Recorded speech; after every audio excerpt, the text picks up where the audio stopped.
रामकृष्ण हरी. मंडळी, जरा विचार करा. साक्षात देवी आई, माझी शीतला माता, आपली माय माऊली पृथ्वीवर आलीये आणि कुणीतरी माझ्या आईच्या अंगावर कडकडीत उकळतं पाणी फेकलंय. माझ्या मातेचं संपूर्ण शरीर भाजून निघतंय. ती वेदनेनं व्याकुळ होऊन टाहो खुडतीये. पण बघा ना मंडळी, संपूर्ण गावात कुणीच माझ्या आईच्या मदतीला येत नाहीये. मग अशा वेळी एका गरीब कुंभारिणीने असं काय बरं केलं, ज्यामुळे माझ्या शीतला मातेने तिला साक्षात आपले अष्टभुजा रूप दाखवले? आणि याच घटनेतून बसोडा म्हणजेच शीतला अष्टमीला शिळं अन्न खाण्याची प्रथा नेमकी का आणि कशी सुरू झाली, अशी गाढ श्रद्धा आहे मंडळी, की जो कोणी भाविक आजच्या या मंगलदिनी शीतला मातेची ही पवित्र कथा पूर्ण श्रद्धेने आणि मनापासून ऐकेल, त्याच्या घरातले सर्व आजार, रोगराई आणि गरिबी कायमची नष्ट होईल आणि माझ्या आईच्या कृपेने त्याच्या संसारात कायम सुखशांती नांदेल.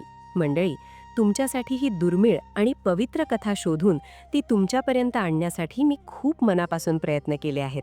म्हणून आपल्या या कुटुंबाला नक्की सबस्क्राईब करा आणि या व्हिडिओला एक लाईक करायला अजिबात विसरू नका बरं का.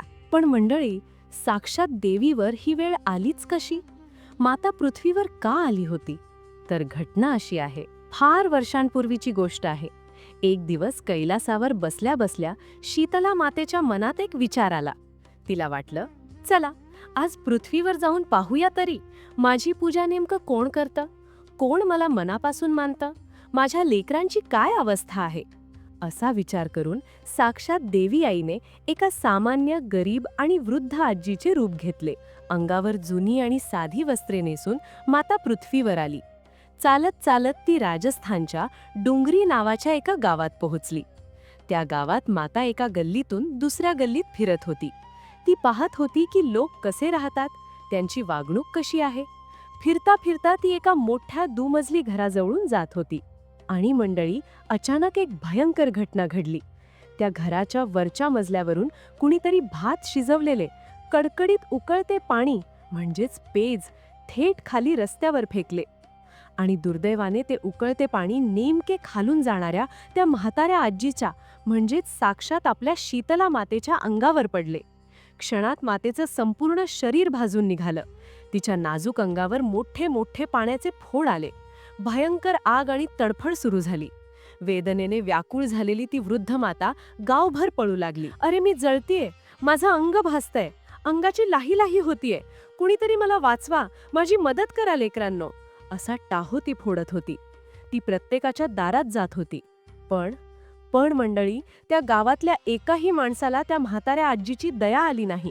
कुणीही तिच्या अंगावर साधं 2 थेंब पाणी घालायला पुढे आलं नाही. मातेच्या वेदना वाढतच होत्या आणि ती तडफडत गावाच्या एका कोपऱ्यात आली. तिथेच एका मोडक्याशा झोपडीबाहेर एक गरीब कुंभारीण बसली होती. तिने पाहिलं की एक म्हातारी आजी खूप भाजली आहे. तिच्या अंगाची नुसती लाही लाही होत आहे. अंगावर मोठे फोड आले आहेत आणि ती बिचारी वेदनेने तडफडत आहे. मंडळी, जगात अजूनही माणुसकी जिवंत असते ती अशाच काही भल्या माणसांमुळे. त्या कुंभारिणीला त्या आजीची अवस्था पाहून खूप गलबलून आलं. तिला त्या म्हाताऱ्या जीवाची खूप दया आली. ती धावतच पुढे गेली आणि अत्यंत प्रेमाने आपुलकीने म्हणाली, अगं माये, काय अवस्था झालीये तुझी? तू इथे येऊन माझ्याजवळ बस. मी तुझ्या अंगावर थंडगार पाणी घालते, म्हणजे तुझी आग थोडी तरी शांत होईल. असं म्हणत त्या कुंभारिणीने आपल्या जवळच्या एका मातीच्या करव्यातून म्हणजेच मडक्यातून अगदी थंडगार पाणी त्या म्हाताऱ्या आजीच्या अंगावर ओतले. पाण्याने मातेच्या शरीराची जळजळ थोडी कमी झाली. पण कुंभारीण तेवढ्यावरच थांबली नाही. ती मोठ्या प्रेमाने म्हणाली, आई, माझ्या या गरीबाच्या घरात काल रात्रीची उरलेली थोडी राबडी आणि दही आहे. तू ते खाऊन घे, म्हणजे तुला आतूनही थंडावा मिळेल आणि बरं वाटेल. त्या म्हाताऱ्या आजीने अत्यंत शांतपणे ते थंड दही आणि शिळी राबडी खाल्ली. मंडळी, तो थंड प्रसाद पोटात जाताच आजीच्या जीवात जीव आला. तिच्या संपूर्ण शरीराला आणि आत्म्याला एक विलक्षण थंडावा मिळाला. थोड्या वेळाने ती म्हातारी आजी अगदी लाडाने त्या कुंभारिणीला म्हणाली, पोरी, जरा माझ्या डोक्यात उवा झाल्यात का बघतेस का ग? कुंभारीण अगदी मोठ्या मनाने तिचे डोके पाहण्यासाठी जवळ गेली. पण मंडळी, जशी तिने आजीच्या डोक्यावरून हात फिरवला तेव्हा तिला तिथे असं काही दिसलं की तिच्या पायाखालची जमीनच सरकली. तिने पाहिलं की त्या आजीच्या डोक्याच्या मागे चक्क एक डोळा आहे. हे दृश्य पाहून ती गरीब कुंभारीण प्रचंड घाबरली. तिला वाटलं हे नक्कीच कोणतरी भूतप्रेत असावं. भीतीने थरथर कापत ती तिथून पळ काढू लागली. तेव्हा ती म्हातारी आजी हसून अत्यंत गोड आवाजात म्हणाली, "थांब पोरी, घाबरू नकोस. मी कोणतीही भूतप्रेत नाही. मी साक्षात तुझी शीतला देवी आहे." आणि मंडळी, एवढं बोलून मातेने आपले ते म्हातारे रूप सोडले आणि साक्षात आपले मूळ अष्टभुजा रूप धारण केले. ते रूप किती विलोभनीय होतं माहितीये? साक्षात शीतला माता एका गाढवावर विराजमान होती. तिच्या एका हातात आजार आणि रोगराई दूर करणारा झाडू होता, एका हातात सूप म्हणजेच सुपडे होतं आणि दुसऱ्या हातात रोग बरे करणाऱ्या थंड आणि अमृततुल्य पाण्याचा कलश होता. मातेच्या गळ्यात कडुलिंबाच्या पानांची सुंदर माळ शोभून दिसत होती. मातेचे ते साक्षात आणि दिव्य रूप पाहून कुंभारीण भारावून गेली. तिच्या डोळ्यातून घळाघळा अश्रू वाहू लागले. तिने मातेच्या चरणांवर डोके ठेवले. तेव्हा माता अगदी प्रेमाने म्हणाली, "अगं, तू का रडतेस?" कुंभारीण हात जोडून रडत रडत म्हणाली, "आई, माझ्या या गरिबाच्या घरात सगळीकडे फक्त गरिबी आणि दारिद्र्य भरलेलं आहे. मी तुला बसायला कुठे देऊ? माझ्याकडे ना तुला बसायला चांगला चौरंग आहे, ना कोणता आसन आहे. मी तुझी काय सेवा करू?" हे ऐकून शीतला माता खूप प्रसन्न झाली. मातेने पाहिले की ही स्त्री स्वतः गरीब असूनही तिने एका अनोळखी म्हाताऱ्या आजीची इतक्या प्रेमाने सेवा केली. मग मातेने आपल्या एका हातातील झाडू घेतला आणि दुसऱ्या हातातील सूप घेऊन त्या कुंभारिणीच्या घरातील सर्व दारिद्र्य, गरिबी आणि दुःख झाडून त्या सूपात भरले आणि घराच्या बाहेर फेकून दिले. माता अतिशय आनंदाने म्हणाली, "पोरी, मी तुझ्या या निस्सीम सेवेवर आणि खऱ्या भक्तीवर खूप प्रसन्न आहे. आज तू मला थंडावा दिलास. आता तुझे सारे दुःख मी दूर केले आहे. आता तुला जे वरदान हवे आहे ते तू माझ्याकडे मनमोकळेपणाने माग." मंडळी, ती कुंभारीण गरीब होती, पण मनाने खूप श्रीमंत होती. तिने स्वतःच्या एकट्यासाठी काहीच मागितलं नाही. ती हात जोडून अत्यंत नम्रपणे म्हणाली, "हे माझी आई, हे शीतला माता, तू जशी माझ्यावर प्रसन्न झालीस तशीच या गावात कायम वास कर. ज्याप्रमाणे तू माझ्या घरची गरिबी आणि दुःख दूर केलंस, तसंच जे कोणी भाविक फाल्गुन महिन्याच्या या अष्टमीला अत्यंत भक्तिभावाने तुझी पूजा करतील, तुला थंड जल आणि आदल्या दिवशी बनवलेल्या शिळ्या थंड अन्नाचा म्हणजेच बसोड्याचा नैवेद्य दाखवतील, त्यांच्या घरातली सर्व गरिबी, ताप आणि रोगराई तू कायमची दूर कर." तिचा तो निस्वार्थ भाव पाहून देवी आई खूप सुखावली. मातेने हसत हसत तथास्तु म्हटले. मग माता तिला म्हणाली, "पोरी, हे माझं मडक्यातलं जे पवित्र आणि थंड पाणी आहे ना, ते तू आज रात्री तुझ्या झोपडीवर शिंपडून ठेव. उद्या या संपूर्ण गावात भयंकर आग लागणार आहे, पण तू काळजी करू नकोस. तुझी झोपडी सुरक्षित राहील." असं सांगून शीतला माता तिथेच अंतर्धान पावली, गुप्त झाली. कुंभारिणीने मातेच्या सांगण्याप्रमाणे अगदी तसंच केलं. आणि मंडळी, खरंच दुसऱ्या दिवशी एक भयंकर चमत्कार घडला. त्या गावात अचानक मोठी आग लागली. ज्या लोकांनी मातेच्या अंगावर उकळतं पाणी फेकलं होतं, तिला मदत केली नव्हती, त्या सगळ्यांची घरे त्या भीषण आगीत जळून खाक झाली. पण आश्चर्य म्हणजे त्या संपूर्ण जळत्या गावात फक्त आणि फक्त त्या गरीब कुंभारिणीची ती छोटीशी झोपडी अगदी जशीच्या तशी सुरक्षित उभी होती. आगीची एक ठिणगीही त्या झोपडीला स्पर्श करू शकली नाही. जेव्हा ही बातमी नगराच्या राजाला समजली, तेव्हा त्याने आश्चर्यचकित होऊन कुंभारिणीला दरबारात बोलावले.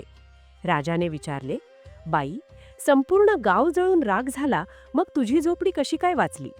तेव्हा त्या कुंभारिणीने घडलेला सर्व प्रसंग, म्हाताऱ्या आजीला दिलेले थंड अन्न आणि शीतला माता कशी प्रगट झाली याची संपूर्ण कहाणी राजाला सांगितली.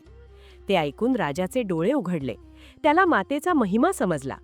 त्याच दिवशी राजाने संपूर्ण नगरात दवंडी पिटवली आणि जाहीर केले की आजपासून दरवर्षी फाल्गुन कृष्ण अष्टमीला म्हणजेच शीतला अष्टमीच्या दिवशी कोणत्याही घरात चूल पेटवली जाणार नाही. प्रत्येक घरात शीतला माता पूजली जाईल आणि तिला बासी थंड अन्नाचाच नैवेद्य दाखवला जाईल. मंडळी, तेव्हापासूनच बसोडा साजरी करण्याची ही पवित्र परंपरा आपल्याकडे सुरू झाली. पण मंडळी, थांबा, या कथेमागे आणि आपल्या या परंपरेमागे केवढा मोठा वैज्ञानिक आणि आयुर्वेदिक अर्थ दडलेला आहे हे तुम्ही कधी पाहिलाय का? हा सण नेमका कधी येतो? जेव्हा कडाक्याचा हिवाळा संपतो आणि उन्हाळा सुरू होतो. या 2 ऋतूंच्या संधिकाळात आपल्या शरीराची प्रतिकारशक्ती कमी असते आणि ताप, सर्दी, कांजण्या म्हणजेच चेचक, फोडपुड्या असे हंगामी आजार खूप वेगाने पसरतात. म्हणूनच शीतला माता आपल्याला साक्षात स्वच्छतेचा आणि आरोग्याचा संदेश देते. मातेच्या हातातील झाडू आणि सूप आपल्याला सांगतात की आजूबाजूला आणि शरीराची नेहमी स्वच्छता राखा, कारण जिथे घाण असते तिथेच आजार वाढतात. मातेच्या गळ्यातील कडुलिंबाच्या पानांची माळ म्हणजे साक्षात आयुर्वेद आहे मंडळी. कडुलिंब हे जंतुनाशक आणि त्वचेसाठी किती फायदेशीर आहे हे तर आपण सगळेच जाणतो. आणि हो, मातेचे वाहन असलेले गाढव हे कशाचे प्रतीक आहे माहितीये?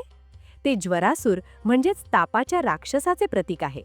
देवी आई त्या तापाच्या राक्षसावर स्वार होऊन त्याला नियंत्रणात ठेवते. आणि हो, मातेला थंड आणि शिळ्या अन्नाचा नैवेद्य का दाखवतात? कारण ऋतू बदलताना उष्णता वाढू लागते. अशा वेळी थंड अन्न खाल्ल्याने पोटाला थंडावा मिळतो, शरीरात उष्णतेचे विकार होत नाहीत आणि डोळे किंवा त्वचेशी संबंधित आजारांपासून आपले रक्षण होते. पाहिलत ना मंडळी, आपल्या पूर्वजांनी आणि ऋषीमुनींनी किती विचार करून या परंपरा आणि सण बनवले आहेत. केवळ भक्तीच नाही, तर त्यामागे आपले आरोग्य आणि खूप मोठे विज्ञान दडलेले आहे. तर मंडळी, अशी ही शीतला मातेची अत्यंत मंगलमय आणि आरोग्याचा संदेश देणारी कथा. या कथेतून आपण काय शिकायचं? तर देवीवर निस्सीम श्रद्धा ठेवायची, स्वतःची आणि आजूबाजूची नेहमी स्वच्छता राखायची आणि निसर्गाच्या बदलत्या ऋतूंचे नियम पाळायचे. मला खात्री आहे की ही कथा ऐकून तुमचं मन नक्कीच प्रसन्न झालं असेल आणि देवीबद्दलची श्रद्धा अधिक वाढली असेल. शीतला मातेच्या कृपेने तुमच्याही संसारात सुख, शांती, उत्तम आरोग्य आणि समाधान लाभो, हीच मातेच्या चरणी मनपूर्वक प्रार्थना. तुम्हाला ही कथा कशी वाटली हे मला खाली कमेंट करून नक्की सांगा. ही पवित्र कथा जास्तीत जास्त लोकांपर्यंत, तुमच्या मित्रमैत्रिणींपर्यंत आणि नातेवाईकांपर्यंत पोहोचावी यासाठी या व्हिडिओला नक्की लाईक आणि शेअर करा. कारण मंडळी, चांगली आणि सात्विक गोष्ट पसरवणे ही सुद्धा ईश्वराची एक प्रकारची सेवाच आहे. आणि हो, अशाच सुंदर आध्यात्मिक आणि पौराणिक कथा अगदी सोप्या भाषेत ऐकण्यासाठी आपल्या पौराणिक मराठी चॅनलला सबस्क्राईब करायला अजिबात विसरू नका. खाली दिलेली ती घंटी म्हणजेच बेल आयकॉन नक्की दाबा, म्हणजे पुढची कथा आली की तुम्हाला लगेच समजेल. चला तर मग, जाता जाता पुन्हा एकदा प्रेमाने गजर करूया. बोला शीतला माता की जय. राम कृष्ण हरी.